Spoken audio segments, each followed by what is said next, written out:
ओ छेक्यो है छेक्यो देउराली डाँडा होस्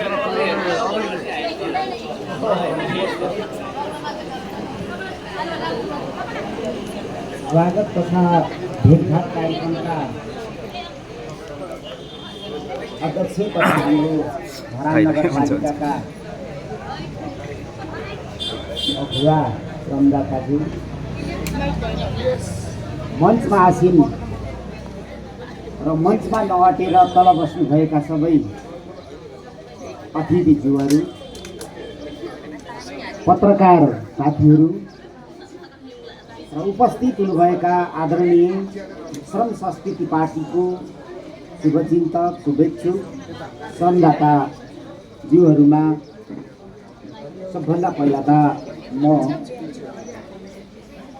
हाम्रो पार्टीको अध्यक्ष हर्क साम्पाङको तर्फबाट, मेरो तर्फबाट र सिङ्गो पार्टीको तर्फबाट हार्दिक न्यानो जय माटोको अभिवादन व्यक्त गर्न चाहन्छु। जय माटो जय माटो जय माटो जय माटो।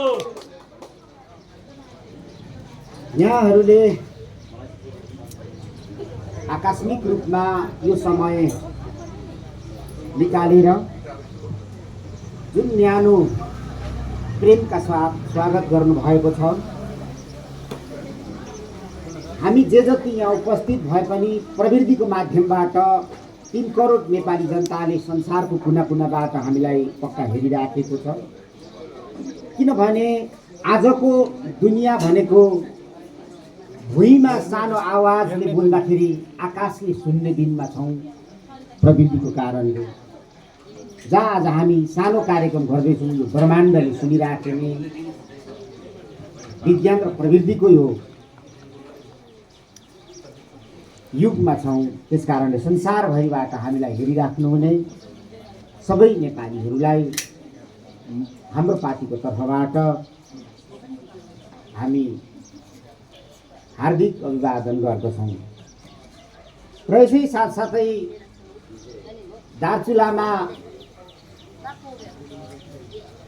पुल बनाइराख्नुभएका ती महान श्रमदाताहरूप्रति र देशभरि पनि श्रम गरिराख्नुभएका, श्रमका सपना बोकेर हिँड्नुभएका ती हाम्रा श्रमदाताहरूलाई र यसो पनि भनौँ शक्तिशाली सरकारको विरुद्धमा सशक्त रूपले आवाज उठाउने जनताद्वारा निर्वाचित भएर गएका ती हाम्रा पार्टीको अध्यक्षको नेतृत्वमा उहाँहरूले पनि एक ढङ्गले श्रम नै गरिराख्नु भएको छ।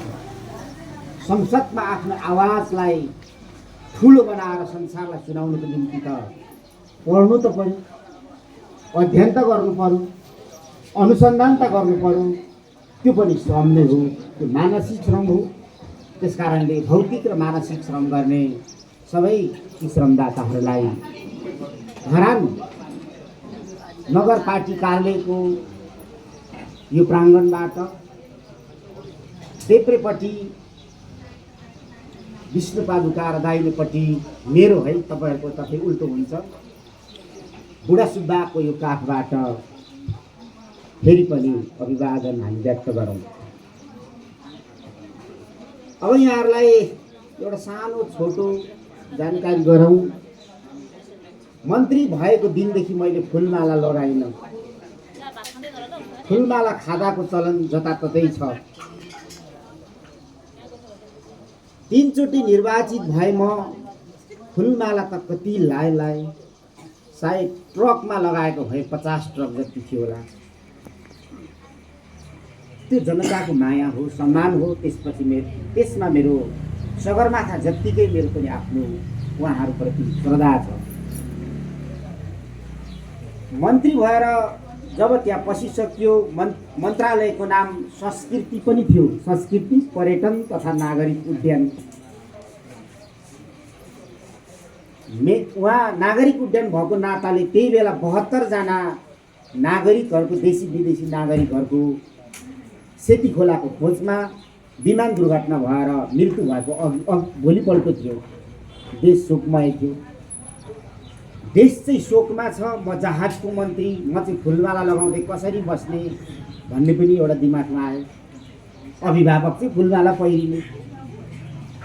दोस्रो चाहिँ संस्कृति मन्त्रालय भएको हुनाले नयाँ संस्कृतिको पनि त हामी निर्माण गरौँ भन्ने उद्देश्यले मैले फुलमाला लगाइन।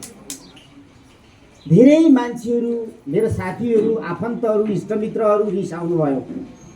बल्ल बल्ल एउटा मन्त्री भएको फुलमाला पनि लाउनु नमान्ने, हामीलाई त रहर थियो नि भनेर उहाँहरूले भनिसकेपछि मैले एउटा सहयोग पेटिका राखेँ। 7 दिन फुल र माला किनेर ल्याउने पैसा चाहिँ तपाईँको सहृदयले यो बाक्सामा हालिदिनुहोस् भनेर बाक्सा राखेँ। 7 दिनमा बाक्सा खोल्दाखेरि 7 लाख पैसा उठ्यो। 7,04,34 रुपियाँ पैसा उठ्यो। त्यो मैले भोजपुरको स्कुललाई लगेर अक्षरको खडा गरिदिएँ। एउटा मन्त्रीले 7 दिनमा 7 लाखको खादामाला लाउँछ भने 25 जना मन्त्रीमाथि प्रदेशमा 100औं मन्त्रीहरू, तहगत वडा अध्यक्षसम्म, न्याय क्षेत्र कर्मचारी, सारा सरुवा बडुवामा खादामाला, एक दिनमा कति करोडको फुलमाला हामी लाउँदो रहेछौँ भन्ने शिक्षा चाहिँ त्यसले दिएको छ। शिक्षा नेपालीले कसरी ग्रहण गरौँ त्यो दोस्रो कुरा हो। यो गत वर्ष मात्रै झन्डै 3.5 अरबको फुल आएछ नेपालमा विदेशबाट। 3.5 अरबको खादा विदेशबाट खादा 3.5 अरबको नेपाल आयात भएछ र गए वर्ष मात्रै फुल करिब 28 करोडको नेपाल आयात भएछ। हामी स्वदेशको कुरा गर्दैछौँ, हामी देशभक्ति कुरा गर्दैछौँ र हामी नेपाली संस्कृतिको पनि कुरा गर्दैछौँ। तर आज हामी फुल पनि उत्पादन गर्न नसकेर विदेशबाट करोडौँ अरबौँको ल्याउँदैछौँ। यो 3 अरब झन्डै 4 अरब पैसा गरिबको निम्ति लगानी गरेको भए, उद्योग धन्दा सिर्जना गरेको भए त रोजगार पैदा हुन्थ्यो नि। एकातिर हाम्रो खर्च विदेशबाट आयात गर्दाखेरि धेरै भयो, विदेशतिर पैसा गयो। दोस्रो कुरा, खादा र माला तपाईँको नेतालाई ओइराउन थालेपछि नेता भएन, नेता भगवान जस्तो भयो। टन्न माला लगाएको छ, स्टेजमा राखेको छ, ढम्मर ढुस्छ। जनताले के खाएर आयो थाहै छैन, के लाउँदैछ थाहै छैन। अनि सिंहदरबारमा गएर जनताको आवाज चाहिँ त्यो नेताले कसरी उठाउँछ? बाँदरले जनतालाई बाली नाली लाउनु नदिएर उठीबास लगायो। बाँदरको व्यवस्थापन गरौँ भनौँ भने त त्यहाँको सांसदहरू त के गर्छ? त माला लाउने सांसदहरू बाँदरलाई त भ्यासेक्टमी पो गर्नुपर्छ भन्छ। ल पहाडमा लगेर तिमीलाई भ्यासेक्टमी गरेर लाउँदा कसरी गर्दो रहेछ? बाँदरको छेउमा पुगेपछि बाँदर पहरामा पस्छ, रुखमा पस्छ, भ्यासेक्टमी गर्नुपर्छ भनेर सांसद बोल्छ। यो जनताको सांसद हो कि बाँदरको सांसद हो? जनताको त भएन। जनताको जीवन्त आवाज उठाउने, जीवन बुझ्ने त नेतै भइएन। सम्भवतः यहाँ हेलिकप्टर लिएर आयो, अनि हेलिकप्टर हेर्नुको निम्ति गाउँमा मान्छे 8-9 सय आउँछ क्या हेलिकप्टर हेर्नुको लागि। यी जम्मै मेरो पर्जा रहेछ भन्छ उसले।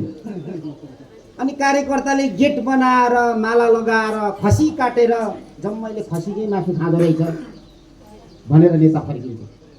त्यो नेताले जनताको जीवनको मुद्दा कसरी उठाउँछ? जनताले नेतालाई नथापै भगवान बनाउँदैछ कि माला लगाएर। मेरो कुरा हो यो। यो श्रम संस्कृति पार्टीको छलफलको विषय बनाऊ। यदि तपाईँ सबै पार्टीका पङ्क्तिले लाउनै पर्छ भन्नुहुन्छ भने मैले लाउँदिनँ भनेर त हुँदैन। बहुमतको त मान्नै पर्यो। तर छलफल गरौँ। धनकुटामा उहिले राजाको छोरा घुम्न आएछ अरे राजा।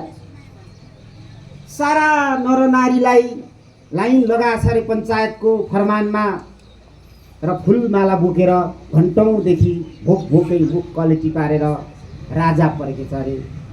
अनि भनेछ अरे एउटा नागरिकले, महाराज धीराज, हामी त अनिकालले 15 दिन भयो भात नखाएको भन्दाखेरि, ए हो र किन भन्दा चामल छैन निकाल्ने, भन्दा पाउरोटी र दुध पनि छैन भनेर सोध्यो अरे। दरबारमा चाहिँ पाउरोटी र दुध कुकुरले खान्थ्यो। यस्तो सोच चाहिँ भएको जब राष्ट्र प्रमुख हुन्छ, हाम्रो प्रतिनिधिहरू हामी हुन्छौँ, तब जनताको मुद्दाहरू सडकमा लावारिसे हुन्छ, बेवारिसे हुन्छ र जनताको जीवन उस्तै रहन्छ। हात्तीछाप चप्पल पड्काएर गएको नेताहरूको बासै 5 स्टारमा हुन्छ। यो कारणले गर्दाखेरि संस्कृति निर्माण गर्ने सिलसिलामा हाम्रो नेपालको सन्दर्भमा यो नगरौँ। अब यो खादामालाले अर्को पनि देखियो, सडकको दौरा सुरुवाल टाई कोट पेन्ट लगाएर निस्किन्छ एउटा नेता। खादामालाले टाई पनि देखिँदैन, कोट पनि देखिँदैन, जम्मैभरि मैला पनि हुन्छ। छोरी चेली सुन चाँदी निकालेर हारी लगाएर निक्लिनुहुन्छ, खादाले पुरेर केही पनि देखिँदैन, मतलब पनि भएन। त्यस कारणले यो संस्कृतिको नाममा विकृति ठिकै छ। एउटा माला लाउने भने ठिकै छ, सुहाउँछ पनि त्यसले। भएभरकोले माला यति कि मधेसतिर गयो भने त 1000 केजीको माला अरे। एकजना नेतालाई 1000 केजीको माला, 50 केजीको नेतालाई 1000 केजीको माला लगाइदिएपछि त्यो लुरे नेताको हालत के होला?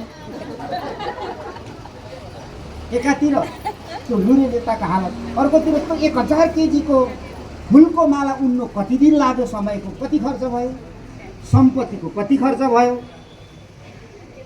शक्तिको कति खर्च भयो। यतातिर नापजाप गर्नुपर्छ कि पर्दैन होला? आज त समयको पनि त्यत्तिकै मूल्य छ।